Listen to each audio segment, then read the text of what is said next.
2024 is a really important year. There are a number of great composers who have significant jubilees in 2024.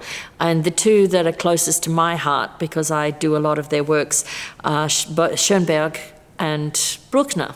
Schoenberg was sort of the granddaddy of them all. And 2024 is the 150th anniversary of his birth. Well, I wasn't conducting at the 100th anniversary, so here we go, 150th anniversary. But his other huge masterpiece is Gurrelieder. Now, when Schoenberg originally wrote this, it was a song cycle which he wrote as a present for his wife, and it was written for piano and voice, one voice. So, of course, 10 years later, when Mahler has taken everything to its logical end with his Symphony of 1000, the 8th Symphony, we've kind of gone as big as we can go, and it's almost like Arnold Schoenberg saying, okay, I'm going to take it one further. So he writes his little song cycle that was for piano and single voice. Instead of single voice, we've now got 5 singers and a narrator. And instead of a piano, we've got the biggest orchestra you can fit, or more realistically not, you can't fit on a stage. Plus, not just one, not just two, but 3 choirs. And I think it's incredibly exciting because this is a Sydney premiere. People come from around the globe to hear this work because it's done so seldom, simply because of its enormity. And the other reason that people rarely do it is you need an extraordinary tenor for the central character of Waldemar. And we're just incredibly fortunate right now that there are 2 tenors internationally who sing this work.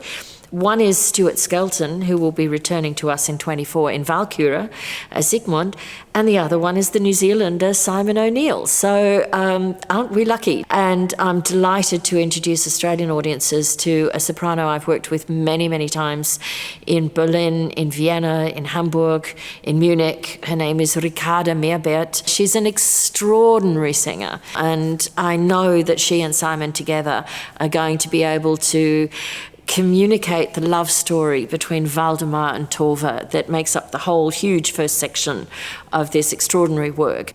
Add to that 3 other great soloists, Deb Humble, who, again, this country should count itself lucky to have an artist like Deb Humble. And I'm delighted that she'll be singing the Waldtaube, the wood dove. Here we go, dove, gurre, the cooing, it's all starting to come together. There is also a peasant, and I've engaged the wonderful young Serbian bass, Zava Vemic, who sang with me in Paris recently, in Zalome. A powerful and really commanding presence will sing the role of the peasant.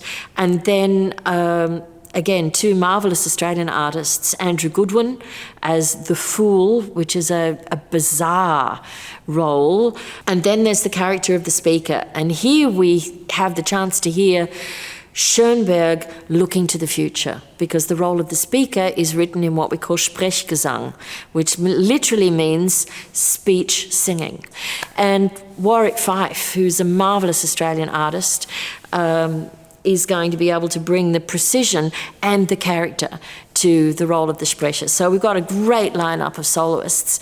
And then something that is also very dear to my heart and to that of the orchestra is about the development of new talent. ANAM, the Australian National Academy of Music, is a very significant organisation in Melbourne, Melbourne-based, but it's a national organisation. And so musicians of the ANAM, so the ANAM student body, are going to come and play as the extended body of the Sydney Symphonies. And the choirs, Sydney Philharmonia and extended choirs. This fantastic combination is going to be the exciting event of the first part of next year that every Sydney-sider and audiences beyond the borders of Sydney are going to want to hear and not want to miss, because it's certainly not going to happen again in a decade. It may not happen again in anybody's lifetime.